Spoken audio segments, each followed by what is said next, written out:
Hi friends, how are you. दोस्तों आज हम बात करेंगे अब शेयर मार्केट क्यों गिर रही है और डे बाय डे गिर रही है, जिसकी वजह से आपके पोर्टफोलियो में भी डेंट लगता जा रहा है। तो दोस्तों इस वीडियो को आप पूरा देखना, क्योंकि ये वीडियो बनाने के लिए मैं पूरी तैयारी करके आया हूं।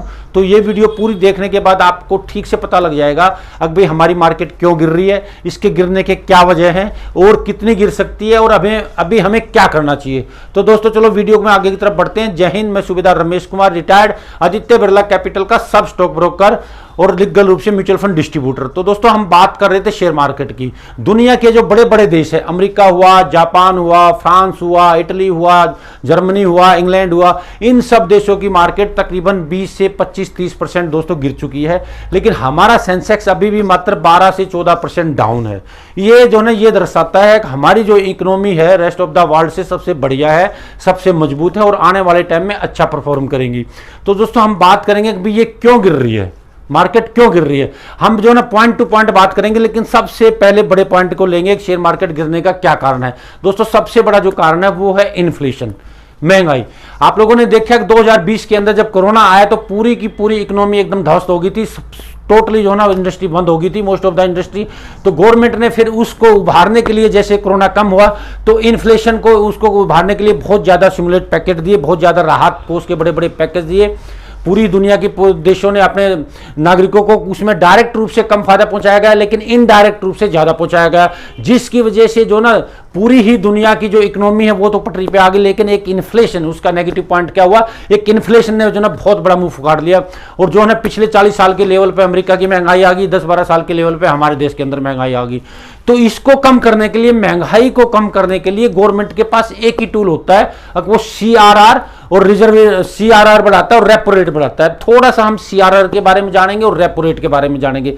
CRR क्या होता है, कैश रिजर्व रेशियो, यानी कैश रिजर्व रेशियो, यानी आपका जो भी पैसा बैंकों के पास जमा रहता है, दुनिया अपने नागरिकों का जितना पैसा बैंकों के पास जमा रहता है उसमें से कुछ पैसा RBI के पास सिक्योरिटी के रूप में जमा करना पड़ता है, उसको बोलते हैं CRR, कैश रिजर्व रेशियो।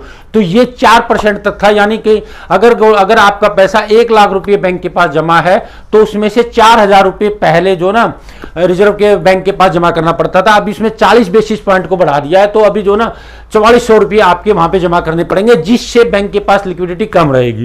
दूसरा होता है रेपो रेट। रेपो रेट क्या होता है, जैसे हमें पैसे की जरूरत पड़ती है, आपको पैसे की जरूरत पड़ती है कोई घर खरीदने के लिए, मकान खरीदने के लिए, कार खरीदने के लिए, तो हम किसके पास जाते हैं, बैंक के पास जाते हैं। इसी तरह से जब बैंकों को पैसे की जरूरत पड़ती है तो वो RBI के पास जाता है। तो उसको जब RBI बैंकों को लोन पे पैसा देता है तो उसको बोलते हैं रेपो रेट।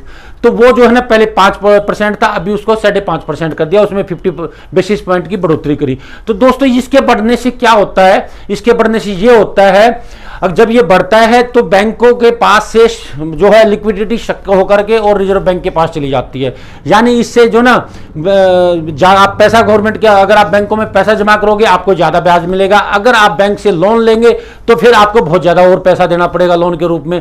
तो धीरे धीरे धीरे धीरे मार्केट से अंदर, सिस्टम के अंदर से लिक्विडिटी शक होकर के बैंकों के पास चली जाती है, बैंकों से शक होकर के धीरे धीरे जो ना RBI के पास चली जाती है।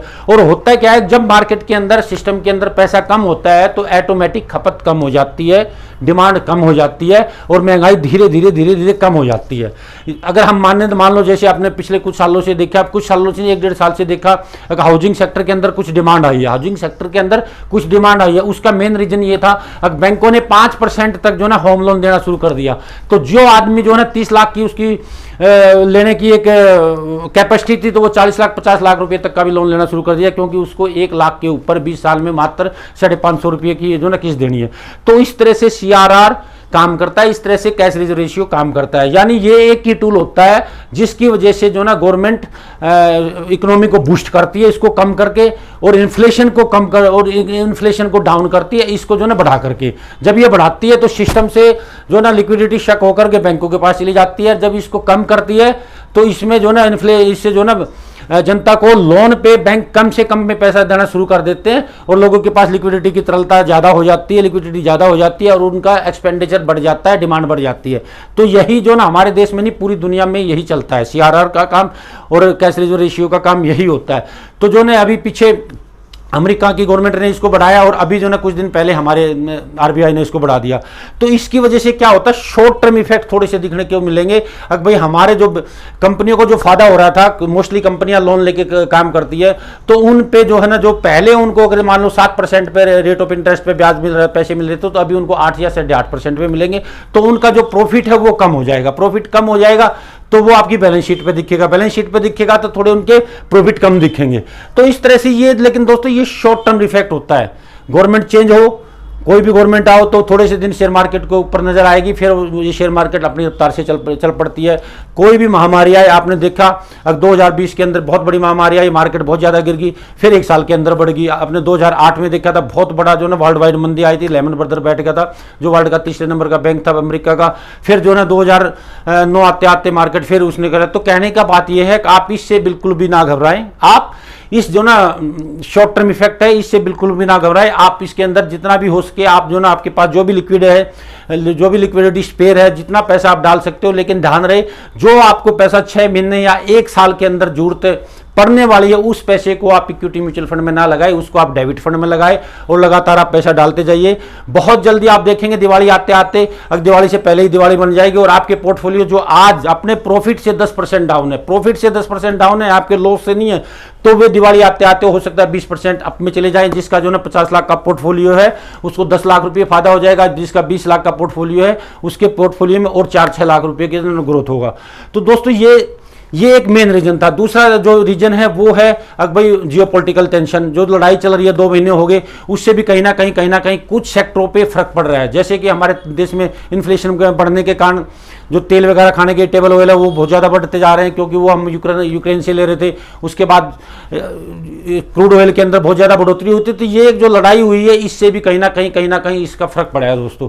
तो दोस्तों ये जो ना कई कारण हैं जिसकी वजह से हमारी शेयर मार्केट गिरी है, लेकिन ये शॉर्ट टर्म इफेक्ट है। ये क्या है? शॉर्ट टर्म इफेक्ट है। आप बिल्कुल भी चिंता ना करें, आप स्टे इन्वेस्टेड रहिए और जो भी आप जितनी भी आपकी एसआईपी चल रही है उसको चलाते रहिए और हो सके तो कुछ एसआईपी और बढ़ा लीजिए।